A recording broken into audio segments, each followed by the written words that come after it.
اور لیبر پھر آگے جو سینئر ہوتا ہے اسی طرح سے ایک حکم دیتا ہے. تو کہنے کا مطلب یہ ہے کہ اس ملک کے اندر بھی ایک کمپنی کی طرح کا ایک نظام چل رہا ہے جس کا کوئی اپنا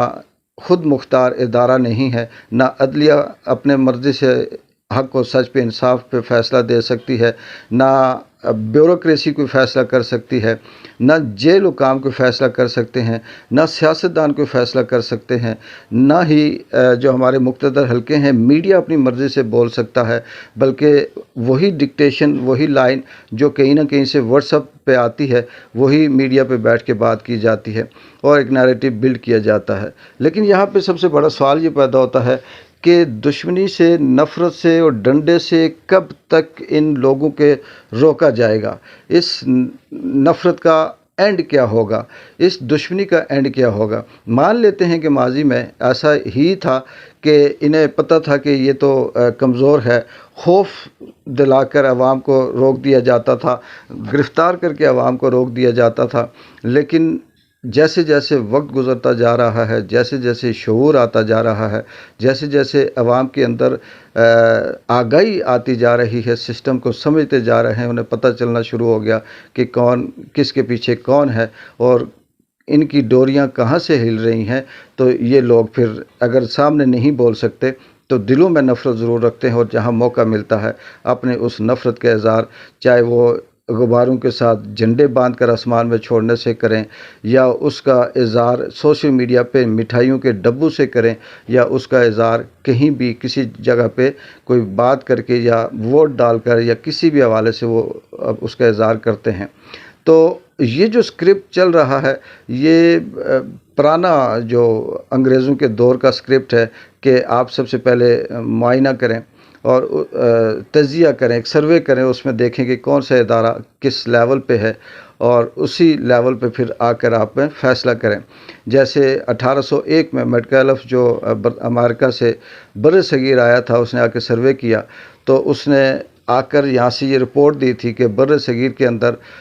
ہم کسی کو شکست نہیں دے سکتے کیونکہ یہ جو قوم ہے یہ پڑھی لکھی ہے، ان کے اندر شعور ہے. پھر وہاں سے ایک آرڈر آیا تھا کہ آپ کو کتنا عرصہ چاہیے اس قوم کو جاہل بنانے میں؟ اس نے کہا تھا مجھے 50 سال چاہیے. پھر اس 50 سال کا ایک پلان کر کے 30 سال کے اندر اس نے بر صغیر سے جو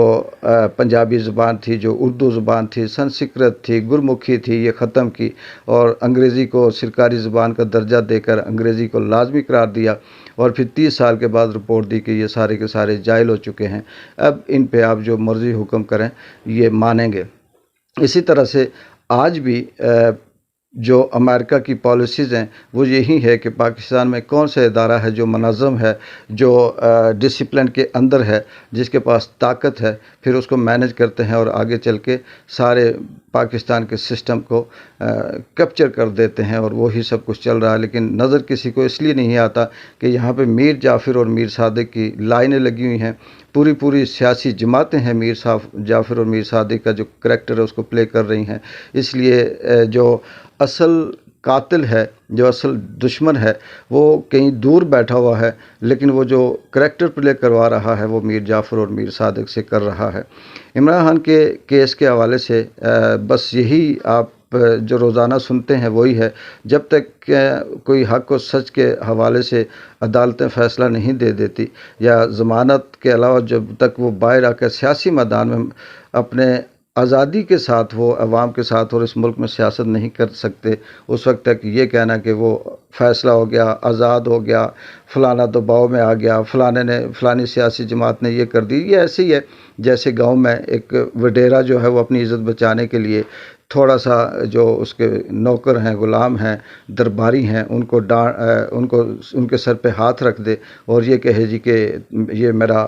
درباری جو ہے یہ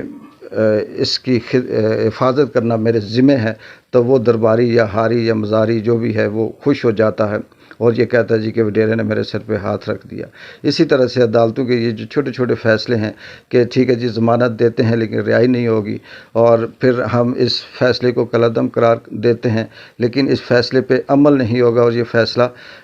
کسی کام کا نہیں ہے، بس لوگوں کو خوش کرنے کے لیے، اور پیچھے سے جو اپنے آقا ہوتے ہیں ان کو بھی اشارہ دے دیتے ہیں کہ ہم نے ایک ایسی شرلی چھوڑ دی ہے جس سے لوگ ایک دو دن کے لیے یہ چند گھنٹوں کے لیے خوش ہو جائیں گے، اس کے بعد پھر سے ایک نئی جنگ اور نئی سوچ اور نئی سلسلہ شروع ہو جائے گا۔ دیکھتے ہیں کہ آنے والے وقت میں کس حد تک ہمارے یہ جو مقتدر حلقے ہیں یہ کب تک ڈکٹیشن لیتے رہیں گے، کب تک کیا فیصلہ کرتے ہیں۔ جہاں پہ تو امید نہیں ہے، یہی کہا جا سکتا ہے کہ وینٹیلیٹر پہ ہے سارا سسٹم، اگر بچ گیا تو اس کی قسمت ہے، ورنہ موت اس کی مقدر میں لکھی جا چکی ہے۔ اقبال جنجو کو اجازت دیں، اللہ حافظ۔